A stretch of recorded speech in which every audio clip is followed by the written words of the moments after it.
Hey, what's up, social media family, virtual world? It's Chris, your favorite host, back at you live with another edition of Conversations with Chris, where we have no scheduled time, no rhyme or reason, no plan, just like how I run the rest of my life in business. And where I started this thing just because I had conversations with really cool and interesting people that had valuable nuggets of wisdom to share. And quite often, like you read in the comments, we don't learn these things in school. We learn them only with a degree from the School of Hard Knocks. And here I am with the one and only, my sister from the same mister, Angela Kirshak. Yay! So fun to have you. So, yep, raise the roof, and so. If you don't know my sister here, you didn't read that description. Both of us, we have tremendous background in the hospitality industry. We're super passionate about excellence and kind of helping people and changing people's lives. And your recent venture, and I'd like you to tell us about that. Tell us about your whole story, about kind of your life, your professional world, all the bumps and bruises you went through, and how you arrived today to be the co-founder and VP of what's the name of your company? Atlantic Air Conditioning, Heating and Cooling, because you changed it. You're including more stuff, right? Atlantic Heating and Cooling. We've always done heating, but people are confused. So we're probably going to set up a DBA. Yeah, hospitality was always my thing. Restaurant business, there I was. And I had a child at a young age, but continued with my secondary education in college. But found my place in the hospitality world, went back to college again, got my degree, was majoring in English and secondary education, minor in special education, because I didn't want to work nights and weekends, but my heart was really in the hospitality world. So that's where I stayed. And I worked for the Bolson Restaurant Group for 20 years and was selling events over there, planning them. Definitely like a perfectionist, strong attention to detail, but customer service was definitely my strong point, where I was able to listen to customers' needs and expectations and deliver on that promise. But during COVID, spent a lot of time home with the kids. At the time I had 5 kids, taking care of our little brother from another mother. And it was nice being around. A lot more often because I was out a lot nights and weekends especially, and my husband Matt was burning the candle from both ends, working the union during the day and then side jobs at night and on weekends. And referrals got so far from friends and family, I thought it might be a good idea to get insured and licensed so that we could be a little bit more secure, and then kind of resigned from my position and pushed him into becoming employers instead of being employees, because what's the worst case scenario, right? We go back to being the best employees that our previous employers employed, or we could take a chance on us and our family. I love that. So here we are. Yeah, it's so you started the company together, and it was all kind of off the back of the pandemic. Like I think everybody got a little taste of what it was like to kind of be at home. And I think it forced people into taking risks. A lot of people were not working anywhere. They're like, shit, I've been putting this off anyway. And I know Matt, and Matt's really one for excellence. And when we think about starting a business to stay at home, spend more time with our family, the HVAC world business is not one of the top 10 that pops into your mind. This is the very blue collar, hands-on, out there in the field type of thing. So, and I know Matt was working for the company on the union, and then he had the side jobs. And I mean, one day we're looking at it, we're like, hey man, this side work's almost catching up to like what your union work is going to be. So talk about that transition, what you went through, what were the steps that you guys went through and the decisions that you made to go from the union sure shot thing to saying we're going to start a business that's not only going to outperform our union gig, but it's going to give us the free time and everything that we want to enjoy our family and our lives? It was a lot of discussion. Of course, we know that the first couple of years of opening a new business, it's going to be more time, but it's an investment that we're making in our future. Mm-hmm. We had made up our minds, filed for our corporate name and everything. And Matt just happened to pop on Indeed to take a look at the ad to replace him. And a billionaire who's very local to here, a very quiet billionaire, was looking for an in-house HVAC person. And then also my previous employer had offered me an opportunity for my own place in Islip as well. So we were being challenged by the universe, being offered these excellent positions where we could maintain our steady income. But it was just a lot of discussion, just taking that leap of faith. You know, either we can live in fear or we can live in faith, and choose to have faith. And I believe in good karma, and it's never been about the money. It's more about, you know, being able to provide, you know, a decent environment for my family, a nice therapeutic home environment, and they get to have mom a little bit more often. They still understand mom has to work, and I may need to bring in a dispatcher or a bookkeeper and things like that. But as I create those systems and they're operating optimally the way that we would like them to as business owners, we can bring in more trusted people and, you know, grow our small community of professionals. Yeah, you know, it's that's always one of the biggest questions. And like I come across so many clients. It's like, okay, here you're at a ceiling, and what are you going to do? You have to either, in order to grow, you have to look at leverage either in systems, tools, or people. It's like, do you want to bring in other people? Do you want your job description to be that now of a leader and a manager? Or do you want to stay a solo operator? And there's no right or wrong answer to that. It's really you being super clear on what direction you want to go, what, you know, how you want to take that. And you said a few things like, you know, like you were challenged by the universe. More and more people I talk to, there's no longer in a shortage of good opportunities. It's knowing which good opportunities to say no to. So, I mean, what was like the pivotal moment where you had 100% clarity on this is the direction that we want to go and let's take it there? And by the way, most businesses don't kind of kick into profit in their first year. And I just want you to talk about that, how long it took you to, once you made the decision, started the business, how long it took you to just kind of kick into profit. We kicked into profit pretty quickly. Luckily, we had a nice amount of capital. So if we needed to invest in the business, we were able to. But I think showing up and being that one company that would actually answer the phone, that was a big thing that people would say. You're the only person that called me back. You're the only person that answered the phone. And we don't do any marketing. It's been solely word of mouth, which I happen to really enjoy that. And I think the word of mouth just spread. And because our employees say, my husband, he's really the only one that's very hands-on. He's there helping them clean up. He's overseeing everything that they do. And we have such a high standard of excellence. And with my follow-up from every customer, saying, hope you received 5-star service, leave us a review. If not, allow us the opportunity to make it right. So we've never had an issue or a complaint.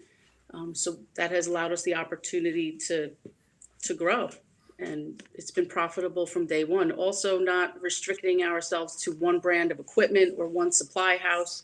I have a relationship with everyone out there and, treat everyone with kindness and respect. And it does go a long way because some of those bigger companies were gobbling up the equipment during the shortage last year, leaving us little guys with not much to get our hands on, but, being kind and bringing donuts and coffee to the supply houses and just smiling and them being happy to see you. They would say, well, I do have some equipment for you, Ange. And it's gone a really long, it's taken us very far. It's that good karma, that good energy. And that was the pivotal moment. It was really just, spending lots of time connecting with the universe. And it just kind of, there was a slight bit of doubt, but once we were both offered those positions, that was the pivotal moment. It was like the skies parted and it said, what are you going to do here? Are you going to keep doing the same thing? The only thing constant is change. So I said, we have to do this. Yeah, I get excited when people make that decision because so many people will never, Les Brown says that the graveyard is the most valuable place on the planet because so many people will die with their dreams, their ideas, their inventions, their art, their music, right? And it always lights me up when I hear about people saying, hey, we're going to do this, right? And like you said, you were in profit pretty quickly. And I'm hearing you talk about There's a couple things in there. On one side, it's excellence. It's excellence in the way that you do your business, perfection. And I mean, I know Matt, and certainly he is quality of work, super high quality on one end. But then on the other end, we're talking about like where you're saying bringing cookies and donuts to people. It's micro distinctions. And I often talk about, when you go to stay at a hotel, when it's clean and the staff is friendly, that's cool. That's nice. You're not writing home about it. But then when you go to a hotel and somebody walks around the building and gives you a mimosa and puts a chocolate mint on your pillow and folds they fold your towels into little animals. You're like, wow, this is incredible. And they're really micro distinctions. And I want people to really like catch on to that, because you can be great. You can be excellent. And if nobody knows about you, nobody's going to use you. Now, if people know about you, what's going to set you apart from the other people that are great? Because now it's real crowded at the bottom. When you're up there, what's going to set you apart? And sometimes people are going to remember that handwritten note, or that time you took the time to bring them donuts or cookies and things like that. Micro distinctions, right? So just reminding everybody, we are live right now. You're not watching on a replay. So if you have any questions, feel free to type them right here in the chat, and then we can bring them up here, just like Stephen Frankenback, the man, gave us a little heart. Thank you for that. So feel free to ask questions for Angela. Now, you guys, I mean, just talking about like what your startup, right? So when you decided you wanted to start this up, it was just you guys, no staff really. I think maybe Matt, once in a while when you needed a helper, he'd bring a helper out there. What would you really have to look at in order to get the business off the ground? I mean, are we talking one truck, a certain amount of equipment? Like, what did that startup look like? Talk to us about your systems and tools and people. Startup was fairly easy. We purchased a van. Right now, vans are very short, but we have two now. I really wanted to design, brand our icon and logo to be very clean and simple, without the fire flames and the snowflakes like you see on all HVAC companies. That way we could appeal to a higher end market and commercial properties as well. They would like to have our vans parked out there, and just having that capital to invest in all of the necessary tools. And then it was challenging finding employees, because it was when they were still giving out all the unemployment. But I found that the people that did come out still working, not depending on the unemployment, they were very good candidates. So, we've been very blessed. We have some wonderful employees now, and it's really just training them to do things our way, or Matt's way. And they all are very aware of his standard of work. And you never know when he's going to pop in to check on it. And he does most of it himself. So a lot of times I probably get a call about once a week from somebody who's looking for a quote for a new unit. Like, we just went over to this restaurant here in Hotbog. They were quoted $13,000 for a new hot water heater. And my husband went in and fixed it. It was $500. So, Yeah. Our honesty and integrity, that type of thing, it spreads very.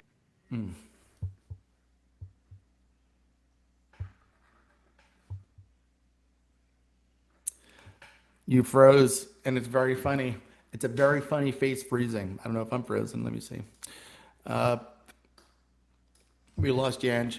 But I did post the link. I did post the link for the company down there. Look, and we have Vanessa and Mike Waters. So proud of you, Mama. Love you. And Angie, we're frozen for a little bit. I was just telling everybody that I did post a link to your company there. So, I mean, people can reach out to you if they have, any HVAC needs and heating or cooling, or maybe perhaps they're looking to be part of your organization somehow. So just the sky really is the limit. But right when you froze there, you were talking about having integrity, right? Doing the right thing above all else. Look, I've run every single business I've ever had that way, and sometimes it's you have to look the other way and choose the right thing over, perhaps lining your bank account. And you said earlier, it's not about the money. And sometimes you can fix something, you don't need to replace it, right? So it's how is that woven into, how is kind of integrity woven into the culture of your company? And how has that helped you? Are there any specific instances where that's kind of one of the things that helped you grow your business? Absolutely. The honesty, quality of the business. Even when I'm hiring a technician, I say to them, we'll never expect you to be dishonest.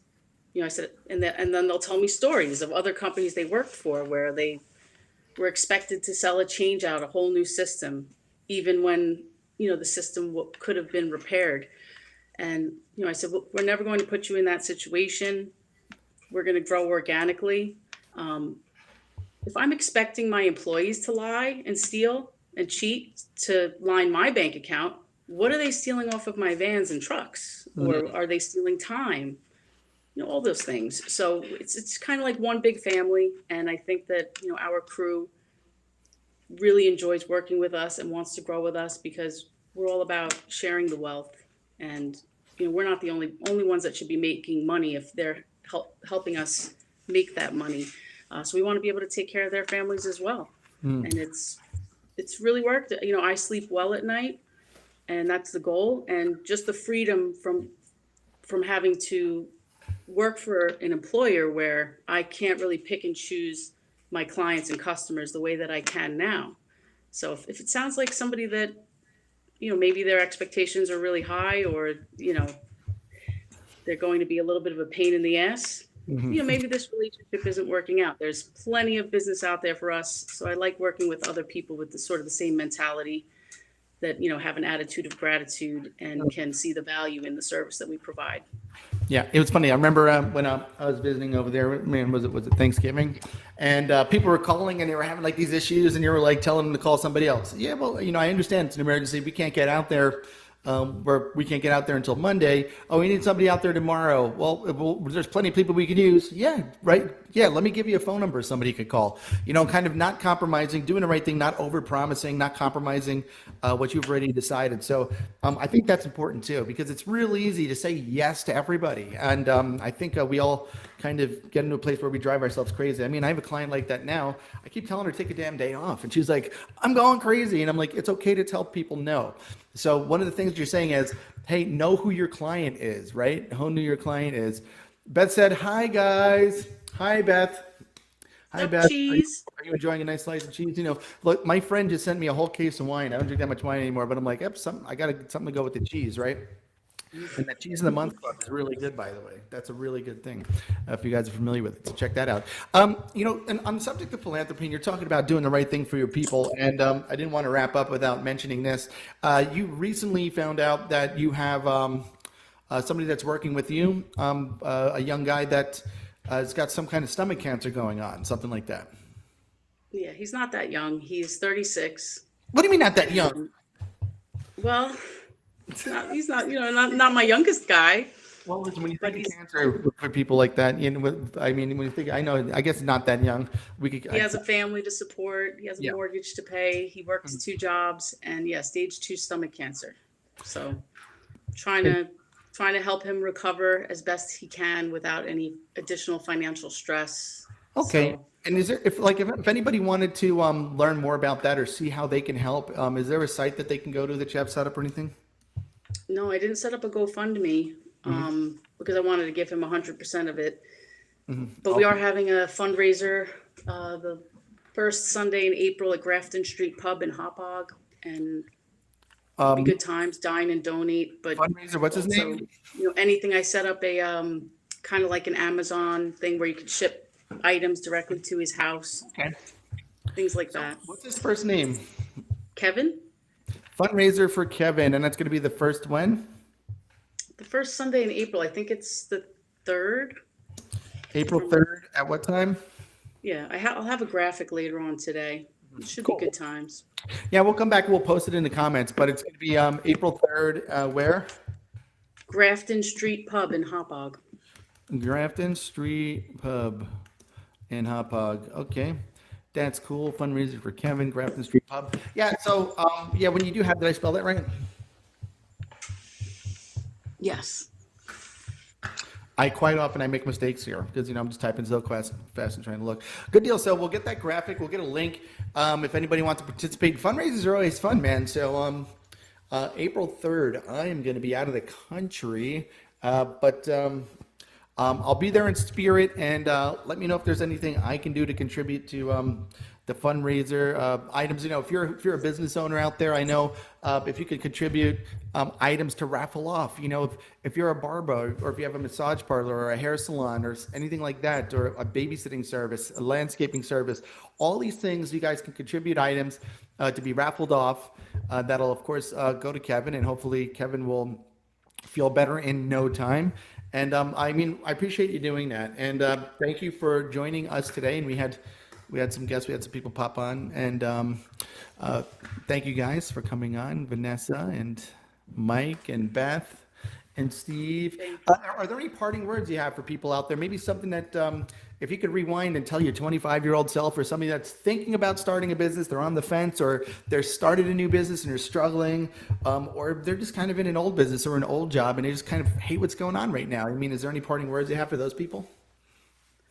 Trust your gut. I've always wanted to have my own venture, and many people kind of crushed my dreams. And just trust your gut, and trust God. It all works out. Yeah. Exactly how it's supposed to. Don't listen to the naysayers and the dream crushers. I mean, my whole entire life, people like, don't you want to get like a real job? You know?